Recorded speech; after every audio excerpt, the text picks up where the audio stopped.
Hello, I'm Mike, 33 Mile Garage, and you're currently looking at the gauge cluster on our 1970 Corvette.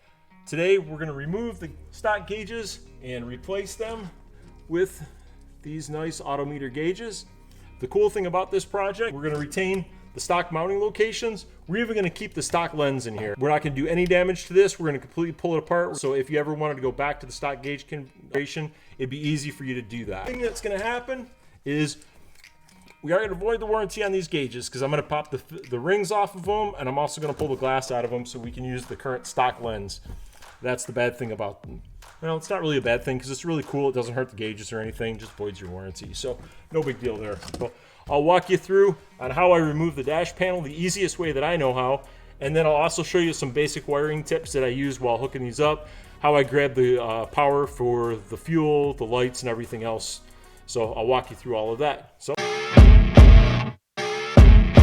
to give you guys a little bit of history on why I'm replacing the stock gauges with aftermarket gauges. First off, I've got this wideband gauge over to the left here. Problem with the location of this is every time I get out of the car, I hit this with my foot. It's just in a really crappy location. I'm going to put that in the current clock location. The other thing that's happening, and this really sucks, is my oil pressure gauge. It's mechanical, and what happens is I've sealed that gauge a number of times. It keeps leaking. It leaks right down on top of my radio. So the bad thing about that is it actually left an oil ring now on my display of the radio. I'm surprised the radio still works. All right, removing the dash on these, super easy, nothing to be intimidated about. If you're gonna have 5 screws on this Corvette emblem piece, you'll have 2 screws for the heater duct underneath here. Those 2 come out. Heater duct comes free. You got 2 Phillips screws here and then 1 in the middle. As you pull the Corvette cover down, you're going to have to disconnect the windshield washer wires. You're going to have 4 Phillips screws on the side of the console. You'll have 1 Phillips here, here, here, and here. So you'll remove those 4. Next, we're going to remove the lower passenger side dash panel. What you got is 3 Phillips screws across the top and 2 Phillips screws on the side. The only one that's a little tricky to get out is this one on the side. There's not very much room, so you'll have to use a little short screwdriver to get that guy. These little kick panels on the side here, we're going to knock these guys out of the way. I would also suggest putting all these screws in separate bags with the panels. That way you know exactly where they go and you can get them back in their right spots. Don't forget, make sure that these 2 screws are out on the side, because if you try to pull this out and these 2 screws are in here, you're going to pull them out and mess up this side panel. The way to get this out is if you grab the bottom side here where this corner meets up with the radio, pull that out a little bit, and then grab the top corner and pull down. Pops right out of there. Next thing you want to be careful of is you've got this buzzer switch. Flip this around so you can see it, and you want to pop that out of there, and then you can simply take that panel out. You can see when I pulled the side panel out, the top of my bezel popped out of there. Don't worry about it. I broke this bezel probably, I don't know, maybe 15 years ago. So it's been like that for a long time. You can see how small the tabs are that hold it on. I bet you probably half the Vettes on the road right now, that top part of the bezel is broken. But no big deal. There's 3 screws that hold it in, so you can't really tell when it's in the car. All right, the most difficult part of this project. Prospectively looking, we're coming underneath the dash. Console's right here where my hand is. Radio is to the top part of the screen, and then we're going to see a stud right in the middle here. That's the bottom part of that upper console. There's going to be a 3/8 nut on there. That's going to need to be backed off about halfway. It's slotted, so as long as it's backed off about halfway, we'll be able to slide the console out. If you have a stock radio configuration like this one here, you're going to have this tab coming down here. There's going to be a bolt going through here. That's going to go through into this nut plate right here, so you'll have to remove that. The other thing that you're going to need to do while you're underneath here, whether you have a stock radio or aftermarket radio, disconnect the antenna. The antenna on the stock radio is going to mount side. Moved over to the driver's side of the car now. Next thing we want to do is, if you have a stock radio, you want to disconnect this gray, black, yellow wire combination from the back side of the radio. So you pop that out. And then you'll also have, for the front speakers, you're going to have a green, black wire set up for speakers. You take that guy, pop him apart.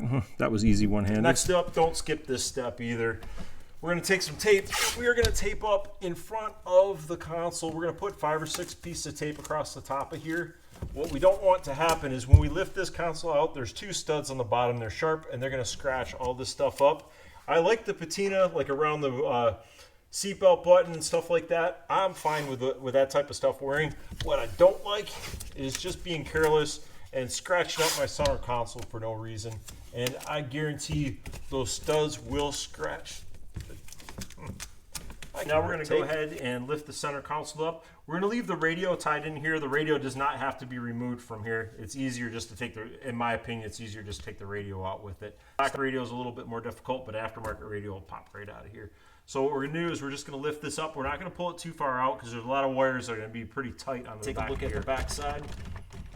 All right, and then you can see as soon as I lift it up, you got these two studs here. These two studs are going to want to scratch everything up down here. You can see where they're digging into the tape already. Okay, we're flipped around. We're looking at the back side of the console now. I'm going to get some of the wiring out of the way so we can see a little bit better. First up, what I'm going to do is I'm going to get all the courtesy lights out of here. So first one is going to be this pink blue wire. Knock this guy out of here. That's going to be for the door ajar. The headlight door for your headlights is going to be this lower one. That's going to be a blue white wire. And again, don't worry about these because they are marked on the back side of this panel. So that's not going to be a big deal. Next thing, I'm going to get rid of the lighting for the backlights. So these are all supposed to be gray wires. I had to replace them, mine corroded, but we'll knock all, there's 5 of these, and these don't matter where they go. Got a couple more on the other side. So that'll take care of all the lights, and again, those are going to be gray wires. Now that that's out of the way, on the top here, you've got this green, black, pink wire. That is going to be for the temp gauge. We'll pop that out of there. Next one below here, this black wire and white striped wire, that's going to be for the battery. We'll take that out of here. You got below here this orange wire, that's for the clock. We're going to knock that out of here. And then you got 2 wires for your fuel gauge. You've got a pink and a brown wire here. And then remove the oil pressure line, and that's pretty much it. We're ready to take it out.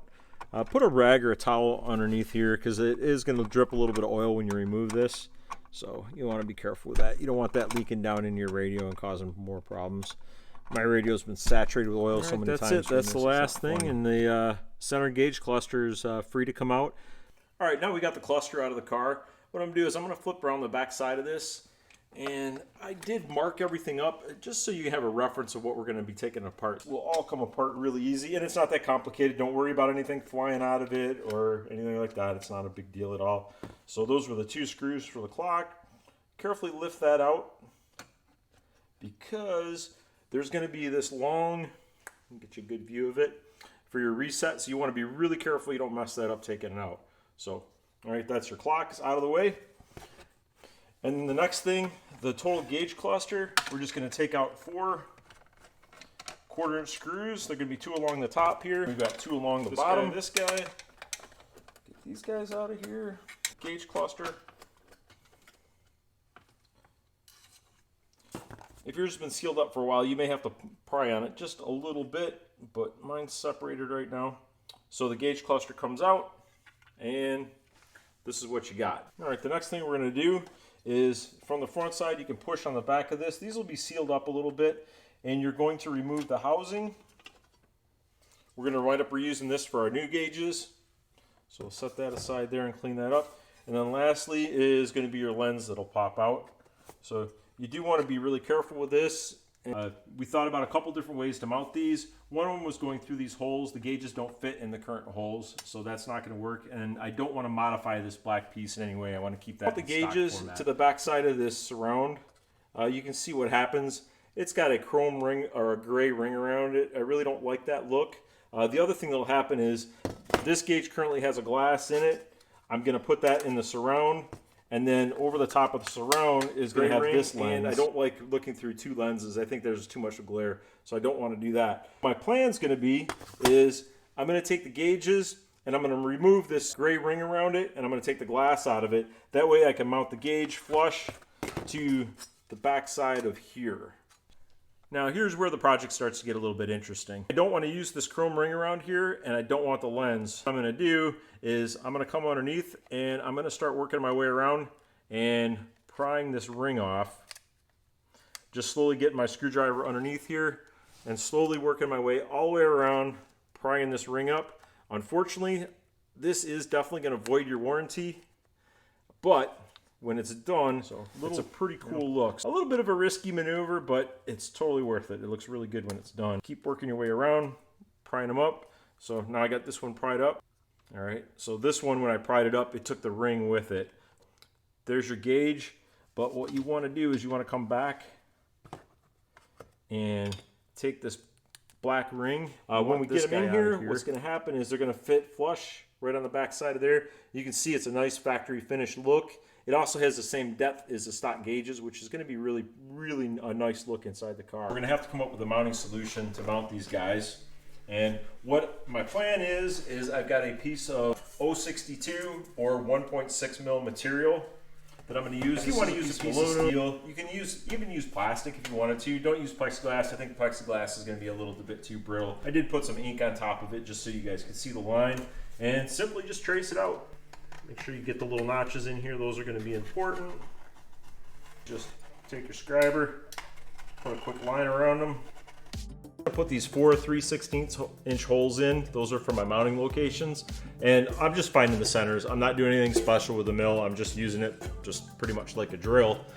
And find the centers, put your 3/16 holes in. For these cutouts, you can do them a couple different ways. You can take a cutoff wheel, put it in there and cut the straights with a cutoff wheel and knock them out. Or if you want to, like me, I'm just going to take a drill. Just going to run a couple holes quickly through there. Flipped over to the other side, clearing out the pocket. But the holes we're going to put in for clearance are going to be 2 1/4. We want to have a little bit of room, so when we put the backing plate on here, we can adjust the gauges to make sure they're centered with the surround. And all I have is just your basic hole saw from Home Depot. This one's actually a pretty good one. It's a Milwaukee hole dozer, but just basic hole saw. I'm not running it super fast. It'll be a little bit of a slow cut. This is a big cutter, so I don't want to get too crazy with it. Just take your time, whether you're doing a drill press or if you're doing it with by hand and a vise. Just go slow. The aluminum soft cuts really easy. And then we'll just go through and do all 5 of these just like this. Just gonna cut out the perimeter, cut these notches in here, and our mounting plate will be pretty much all set. We might have to do just a little bit of clearance on these. What I'm going to do is I'm just going to take a square file and clean up these little notches, make sure that those line up good. We've got our retainer for our gauges completed. So what's going to happen is this retainer is essentially going to replace this. We're going to put the clear lens back in to the original housing. There's a hole. That's going to be a little hard to see on the camera, but there's a hole, and there's a hole that lines up here. So it can only go in one way. Set that in there. And then we've got our surround. We want to set that next in there. And then once you got those two in there, we've got our headlight door and door ajar housing, and then we also have our seatbelt housing. Now these can only go in one way. You can see here they've got that little notch on there. That notch is going to go on top. Going to place that in there, and then the same thing here. This is going to have a notch down the side, and that is going to fit right down on the bottom. So what we'll do is set this in here over the top, and everything looks pretty good. We're a little bit tight right here. I'll take a file and clear out just a little bit of material here. But now we have to come up with a way to retain the gauges. The other thing you'll notice too is if you look down an angle, you'll see this gap between the face and the bezel down here. So we want to be able to fill that gap so we can retain the gauge. If not, like right now, the gauge is just going to come right out. What we're going to do is we're going to make up some spacers that look like this. Here now I put the retainer on the gauge. What's going to happen is this retainer is larger diameter than the hole cut here. So this will go, when I put this together, I'm going to put the gauge in, and then I'm going to put this over the top of it. You can also see that these retainers are narrower on one side and then wider on the other here. The reason for that is these gauges are actually, they have a 5-degree tip. So this panel is flat in the car, and they're tipped 5 degrees towards the driver, so it makes it a little easier for the driver. Retaining ring, just to give you a couple dimensions on it, the tall side is going to be 0.425 inches, and the small side is going to be 0.200 inches. So I'll show you how I cut this out of the Schedule 40 pipe. is the inside diameter. There's some bumps and some imperfections inside of it. So before I go ahead and start cutting my angles on here, what I've been doing is just cleaning up the inside of the pipe a little bit. And how I do that is, in this case, I took a 3/8 rod and I just cut a slice down the center of it. That way I can take a piece of 180 grit sandpaper. Now, you can use 80 grit sandpaper, whatever you guys want to use. Slip that in there, and I can clean up the inside diameter of the tube as much as I need. That way I can slip the gauge in there. Make this easy to cut the angles on here. What I'm going to do is I'm just going to draw an indexing line on my tube. So I just drew a line straight down the tube. So, and I just got my block cut right there, so I can just throw this on here. And then when I cut my 5-degree angle on the tube, now I'll have a way to index the furthest point of the angle, so I can measure down this line to cut my distances that I need. So next up, we're going to start putting our gauges in place. First thing we have to do is our spacers. So we've got an index line on our spacer at the highest point, and we want to index that at the 3 o'clock position on the gauge. So slip that over your gauge, pull it up tight, and then we'll put the gauge in position. Wideband gauge is going to go in the position of my old clock, and all the rest of the gauges I'm going to position exactly the way the old ones were. Gauge up is the fuel gauge. I made a couple black spacers too, just messing around with a couple different ideas. I made these out of black pipe. Did them exactly the same way I did the white ones. So high side indexed at 3 o'clock. Another thing to keep in mind, the way that we made these, there's a straight side and the angled side. The angled side is going to go out, so the flat side is going to go on and be flat to the gauge. So keep that in mind. Take our retainer piece and slide that over the top of all the gauges. So like I said, this is a little bit difficult because I still got to get it through this mechanical wire. So we'll run the mechanical wire through. This is going to be on the far left. Get this pushed through. Now that you got it into position, the next thing that we're going to do is just start the 4 screws in the corners just to hold this in place. The gauges will be coming through this on a 5-degree angle. So this plate's flat and the gauges are actually coming through. It's just grinding a 5-degree angle on our mounting retainer. The one thing to keep in mind when you put the 5-degree angle on, it has to be indexed. So what you do is you've got your 2 holes. That's on your index line that we created before. So high side and low side of that angle. So just touch it on there, get the 5 degrees.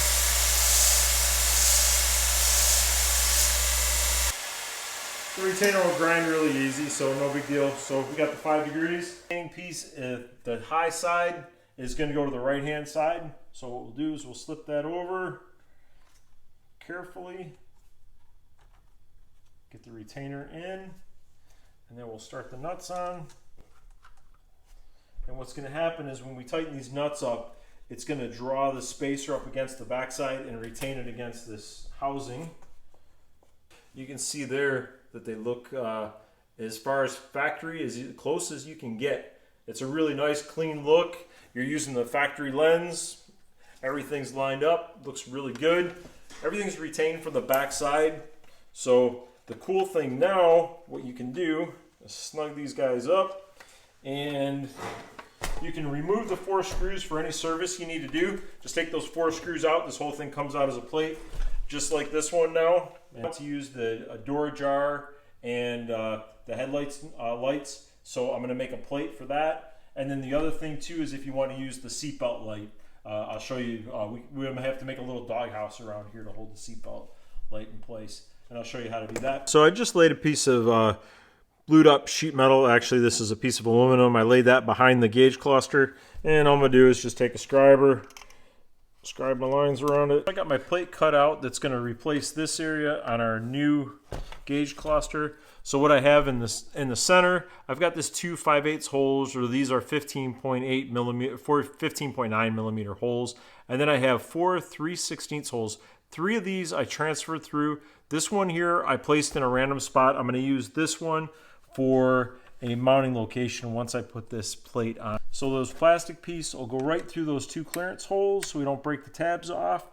Then what we do is put this screw back in the plate and put an 1/8 inch hole here or a 3.2 millimeter hole I'm going to put right here, and then I'll just run a self-tapping screw into there to hold this into position. Then we'll just be able to simply clip our lights into there, and then we've got the door ajar and headlight lights all mounted up. Right hand side, we've got the seatbelt switch that we need to take out. So there's two nuts in here. They're just 1/4 inch. This guy and this guy up here, we're going to take those and remove this. But before we do, we got to take one important dimension. I'll give you that when we're done here. Is when you look inside of the gauge, I'm going to take it down inside of it. This is going to be a bit of a trick, but it's going to be awesome once we get down in there. So what you can see is that black tab sticking out. I need to get just a little further down. Oh yeah, even more. So you see that black tab sticking out? That's the back side of the switch. So when you depress the switch inside the car, what happens is that black tab comes up and makes contact. And you can see in the top, in the right hand side there, see where that switch comes up and makes contact? So that spacing needs to be correct so that switch is able to work. We're just going to place our switch down over the top of the locator holes. Is make a bracket to hold this above the switch. So the body of the switch taken apart so I can make my template. What I'm going to do is I'm going to flip this upside down. So this face here that would be facing up, I'm going to face that down, put it on my material, and I'm just going to trace everything out that I need. So the outside perimeter of the part. And now that I have that done, the next thing is, like we talked about before, that these sidewalls are going to drop down 1/2 inch or 12.7 millimeters. So I'm going to scribe lines on here for my cuts. Get rid of the extra material now. I just cut out the perimeter of the part. I've got that laid out. Next thing I'm going to do is just throw it back on the gauge, because I want to use the old gauge as a template, because we have to have this clearance area. So we got to have this large hole clearanced, and we also have to have this rectangle area clearanced out. So easy way to do that is I'm just going to hold this on the back side, just go in with a scriber and scribe my lines on here for clearance. All right, to speed things up a little bit, 1/8 inch punch or 3.2 millimeters. Just a nice sharp edge on them. Not a sharp point, but at the edge of the punch is sharp. And all I'm going to do is locate that where I want to punch my hole, and then just nail that a couple times with a hammer, and I'll get a nice clean punched hole. There you go. There's my holes in there. And there's a little bit of burr on the back side. Just tap that flat. Now the next thing that we're going to do is I'm going to trim these corners out of here. We're going to bend all these flanges down. When we get the bends in this and get it bent up, it's actually going to be pretty rigid and pretty strong, even though the material's pretty thin. And it's kind of cool. A little origami with sheet metal, I guess. Just going to take all these flanges. I'm just going to, with my hands, just bend them up around. This stuff is super thin and easy to work with, so pretty easy. Just watch you don't cut yourself. You may have to take a screwdriver, because I do have this clamped down pretty tight on the table to get the bend started.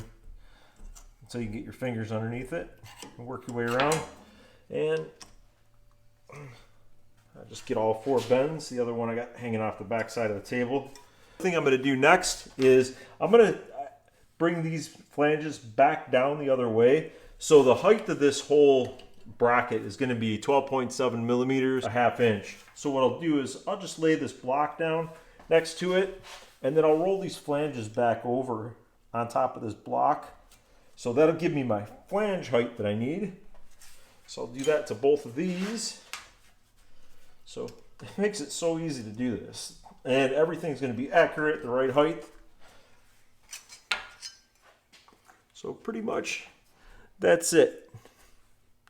So here's our doghouse bracket, our mounting plate, and then into the housing. So, and the other hole that I put on the bottom, I put this in just a random spot off to the corner. And then what I did is I just transferred that through onto my plate here. So that's my second mounting hole. And this can go anywhere, it doesn't matter, as long as you got some open space there.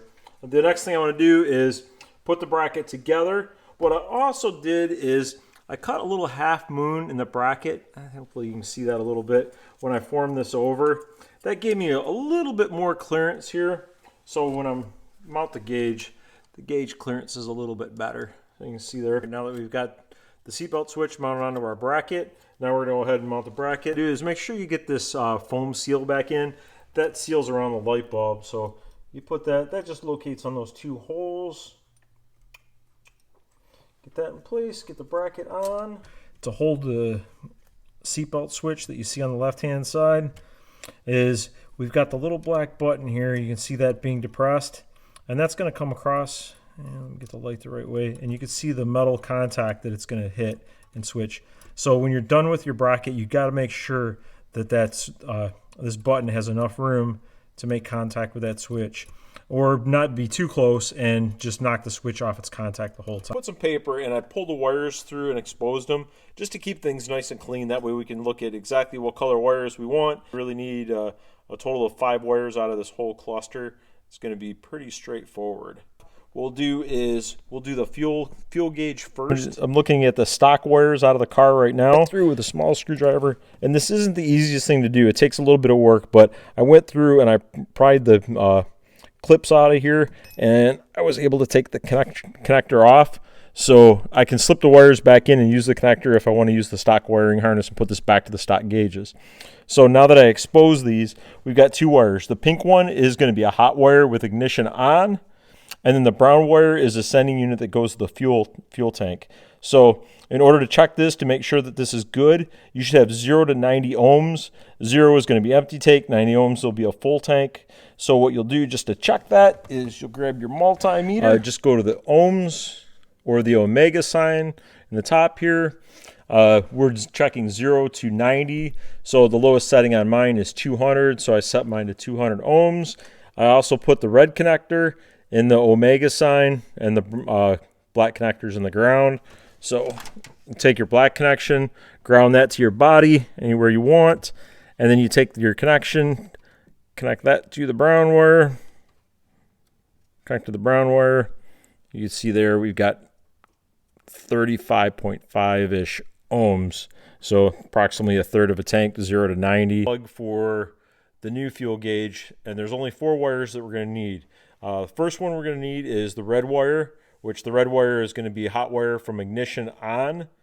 The next wire we'll need is the black wire. There's 2 black wires here. We can use either one of them, doesn't matter. That's just going to be a common ground. So I'm not going to use the black wire on any of my current grounds. I'm going to run a new black ground wire to the frame and to the body, so I know that I got a good ground. I'm not going to use any of the stock ground wires. The next one is going to be the white wire. That's going to be lights on, so that when you turn your headlights on, we're going to grab a gray wire off of our current wiring harness for that. And then the last wire that we need, the most important one, is going to be the purple wire from here. This purple wire is going to go to the gas tank wire, which is going to be that brown wire. So what I did for this purple wire, to keep everything stock, the purple wire runs down, comes back out of the back of the dash, and I've got a flat blade lead soldered onto here and heat shrunk on.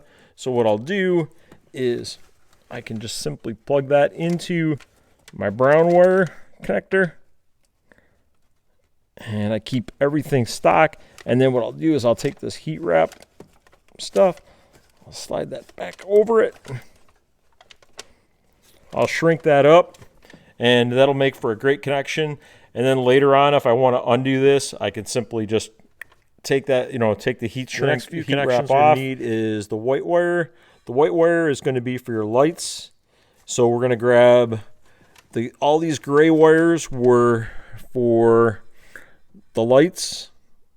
So those were the backlights on the old gauges. All right, what I did to make things nice, simple, and clean is I made this wire block, just something I picked up on Amazon.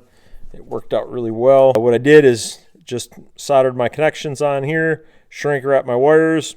So first wire that I got going in here is a ground wire. I ground that to the frame chassis, and then I could just slip them in here, tighten the screw down, and everything's nice and clean. I don't have to worry about shorts or anything. So black wire, ground chassis. Next wire I got up is this gray wire. The gray wire is for my lights. So I took the gray wire from the harness, brought it in here. That's for my lights. I can make multiple connections on this side for my white wires for my new gauges. So next up, I also have a 12-volt hot. So I grabbed this 12-volt hot is the orange wire off the clock. That's a hot wire all the time. That's where I got that from. And then my 12 volt key on are your pink wires. So for example, you've got your pink wire off your fuel line, or your pink wire off your water temp gauge. The water temp gauge is right here. So we've got 3 wires that we got to connect. We've got the mechanical temp probe that's just going to go in the engine block. And then we've got a white wire and a ground wire. So that's it. So that's these 2 connections right here. I've got my 2 wires I'm going to plug into the back of the gauge. I'm just going to have a white wire and then a black ground wire. So what I'll do is run these things through. I can plug these into the back side of the gauge, wire block. So then I've got my gray wire, my black wire. So I just connect those here and here, and it's done. And I'll do that through all my gauges. All my black wires and all my gray wires are simply going to go here and here. And then my hot or power on is going to go to the pink wire on top here. So all 5 of the gauges that require a hot wire is going to go to here. All 5 gauges that require a white wire for the lights will go to the gray wire, and then the black wire will be all the grounds for all the low pressure gauge. Next, I had a little bit of heartburn on this one. I didn't want to use a mechanical gauge. I wanted to use a stepper style gauge, but the problem with this stepper style gauge was $280. The mechanical gauge was $92. I could not justify the cost of it.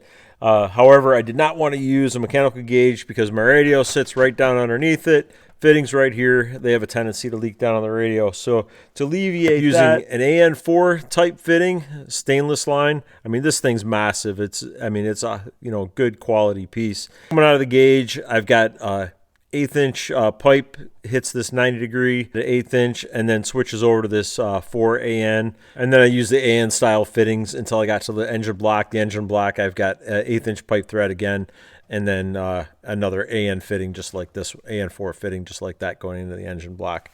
And the other 2 things on the oil gauge connection is you got a ground on the right hand side here. The white wire is going to connect on the opposite side there. So wideband gauge, the one on the left here. All right, as far as wideband wiring, first wire you're going to need is red wire is going to be key on 12 volts. It's going to be the first thing you need. Second thing you're going to need is white wire. That's going to be for your lights. That'll connect to the stock gray wire in our harness. Next item that we'll need is the black wire. Black wire, of course, is going to be just standard ground. That'll connect to your ground block. The other wire that I use, this is optional, is going to be the brown wire. The brown wire is the way the wideband gauge works. It requires 12.5 volts before the wideband comes on. So the brown wire is an override. If your system is less than 12.5 volts, it's not going to come on. So what I did is I used the brown wire. I connected that to the 12 volt system. That's going to heat the sensor. So it'll allow the gauge to work at startup. That you'll need to do is the rest of the wires in this harness are all going to be for the sensor. So you've got the sensor and a plug that's going to plug into the other side of it. So what you're going to have to do with the sensor is you're going to have to weld in bong into your exhaust. So in my case, I got headers on my car, so right after my collector, I put the bong in there, and that's where I plug the sensor in just right after my header collector. Backside of the seatbelt warning light, you got this black wire here. This black wire used to go to the fuel gauge pink wire, which was a hot ignition on wire. What I'm doing is I'm going to take this black wire off, and I'm going to switch it to a configuration that looks like this. So I've got the end that I can screw back on. Then I've got an end that I can plug in. And what I'm going to do is I'm going to plug that into a hot side ignition on. So that'll give me my power for the seatbelt warning light. So I'll do that. And put this back on. My wire block here, how I connected all this together. On the far right, I've got my ground wires. So I've got 2 different grounds in here. So I split my ground wires up. I also have my radio and some amp wires and EQ wires tied into these grounds. And then moving over to left a little bit, I've got my power. So these red wires are key on. So I've got these guys. And then moving down a little bit further, I've got the yellow wires. These yellow wires are my power on all the time, so my memory for my radio and stuff like that. Then I've got my white wires, which are going to be gray wires coming in, are going to be for all the lights for the gauges. So I've got that. And then this last set of hot wires here, this is for an amp and an EQ that I wired separately. So that has nothing to do with my gauges. That's for radio stuff. So basically I have this wiring harness right here. I've got all my plugs. All I have to do is plug these into the back side of my gauges, flip this around, connect my oil line, and that's pretty much it. So I'll go ahead and flip this around. I'll show you how I do the install. I'll probably do that in a time lapse, make that a little quicker, get this thing installed, and fire it up and take it for a ride and have a little bit of fun with it now. Here we go. Quick, super fast reinstall. Everything went in quick and easy. It was no big deal to put it all back together again. We're going to get out for a quick drive. I did get Susan to go with us. She's going to drive while I video. It's a lot more fun doing it that way. See, at that time, all the gauges are illuminated really nice. And then the red light on the side is just an indicator that the headlights are up. What is it, Susan? It looks like an emergency light. Nope, it's just an indicator saying the headlights are up. So what do you think about the gauges? You like these better than the other ones? They're easier to see.